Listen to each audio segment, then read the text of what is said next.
Well, hello and welcome to this evening's reflection. I have just this moment returned from our Christmas Carol service at Weston Park, and it was truly amazing. More than 200 people turned up and we worshipped. It was a great talk. Christmas carols were brilliantly done by the famous Sheffield Vineyard Band. Gloria, wow, that girl can sing. Matt did an amazing job. So I'm just on cloud nine right now. This is absolutely great. More good news. The talk this evening is much shorter than usual. And I'm giving it, so that's good, isn't it? But also, we obviously couldn't show you the Christmas Carol live because it's dark, basically, now. But what we have got is a fantastic, literally one of the best things that ever came out of last year was it's a worship set, a Christmas Carol worship set that Lydia did. And oh my, was it good. So we're going to play that again for you this evening, right now. Well, before we do that, let's just pray, because I would like for us to make this moment a time when we can, again, just come into the presence of God and know that He's with us and just enjoy His presence. So why don't you just pray with me now? Lord Jesus, we thank you for all the great things that you're doing. We thank you for Christmas. We thank you for what it means. We thank you that for so many of us it will mean meeting up again with friends and family. And we also pray that for those where Christmas is a difficult season, that your Spirit will be a real presence and power and a real blessing and a real comfort, really, to all of us.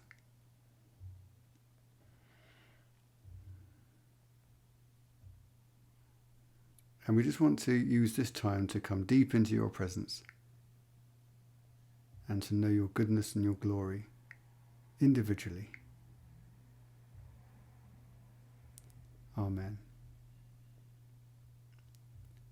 Over to the carols.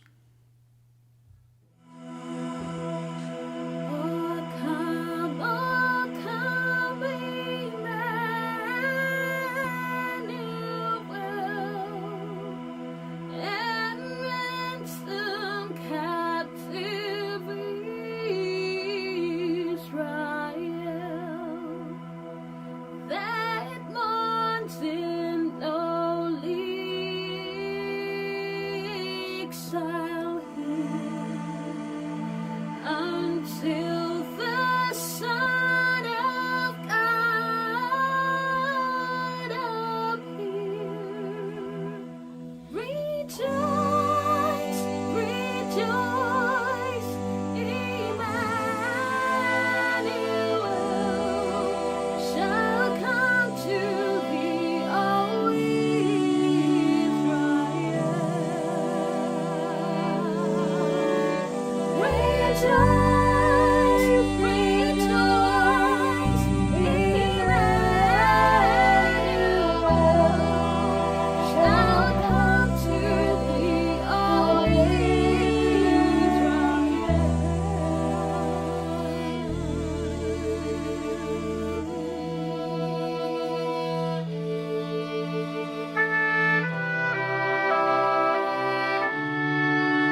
central to the Christmas story is a baby called Jesus.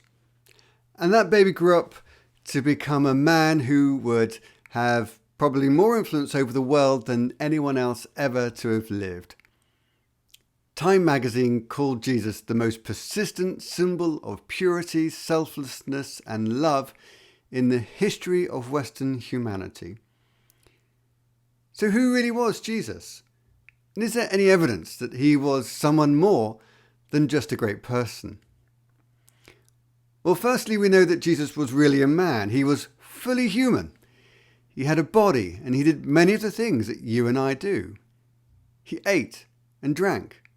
He got tired, and he suffered pain and temptation. He had human emotions like you and me, love, joy, and sadness. And he grew up in a family. He attended school.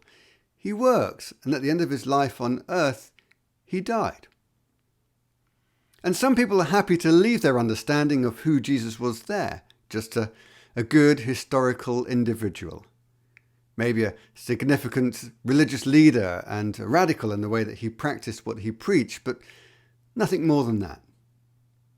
But others say he was more than that. Billions of people over 2,000 years have followed him as their God. Well, why would they do that? Well, Jesus himself said that he was God. That's why he was crucified. Jesus said, "I am the bread of life." He said, "I am the substance which you need for your daily healthy living." He said, "If you receive me, you receive God. If you welcome me into your life, you welcome God into your life." And Jesus said, "I and the Father," meaning God, "are one." And Jesus made it clear that he wasn't just one option to be with God among many. He said, "No one else comes to God except through me." Jesus' claims to be God is astonishing. And so was he right?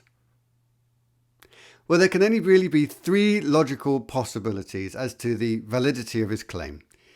The first possibility is Jesus was not God, and he knew it, in which case he was a fraud. The second possibility is Jesus was not God and he didn't realize it. He genuinely thought he was God, in which case he was delusional. And the third possibility is Jesus was God. He was right. And I want to look at three things that suggest that Jesus was more than just a great religious teacher and support his claim that he was God. Firstly, everything he did was good. Jesus did all the things that you might imagine God would do. He said that we should love our neighbour, even love our enemy. And then he practiced what he preached. He helped the lost, the least and the lonely, and he stood up against injustice and he promoted equality. 2,000 years later, no one has ever improved on the moral teachings of Jesus. And even when he hung on a cross, Jesus prayed for the very people who were killing him. Jesus behaved in a way that you might expect God to behave. And secondly, Jesus is the fulfillment of a huge number of biblical prophecies, which are predictions of how God would come and save the world. There are over 300 prophecies written in the Old Testament which Jesus fulfilled. Now you might say, well, he was just very cunning, and he sort of looked back and he read all the prophecies and he set out to tick them off one by one. But that suggestion falls down when we consider that many of the prophecies Jesus had no control over. I mean, humanly speaking, he couldn't determine where he would be buried or the place of his birth. You know, and a magician might be able to escape from a locked box underwater, but to orchestrate the place of their birth before they were born? Simply not possible. And in any case, the town of Bethlehem that we hear about in the story of Christmas, it wasn't a large place with a huge maternity hospital where it was very likely for lots of children to be born. Actually, it was just a small provincial hamlet. Yet Jesus fulfilled the prophecy of the place of his birth and hundreds of others, many of which could never have been fulfilled by human effort alone. And thirdly, and I think most impressively, Jesus, having died, then rose back to life, and he appears to hundreds of people, many of whom didn't believe in his claim to be God before he died. On one occasion, just a few days after his crucifixion, 500 people claimed to have seen Jesus looking perfectly well. And these people, by claiming that Jesus was God, ran the very high risk of being killed by the same people who killed Jesus. And so there was hardly any good motivation to shout out about it. And yet they did. And in the wake of his life and death and resurrection, the number of followers of Jesus grew and spread all over the world. And currently there are over 2.3 billion Christians in the world.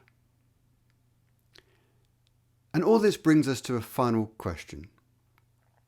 Is the story of Christmas still relevant for us today?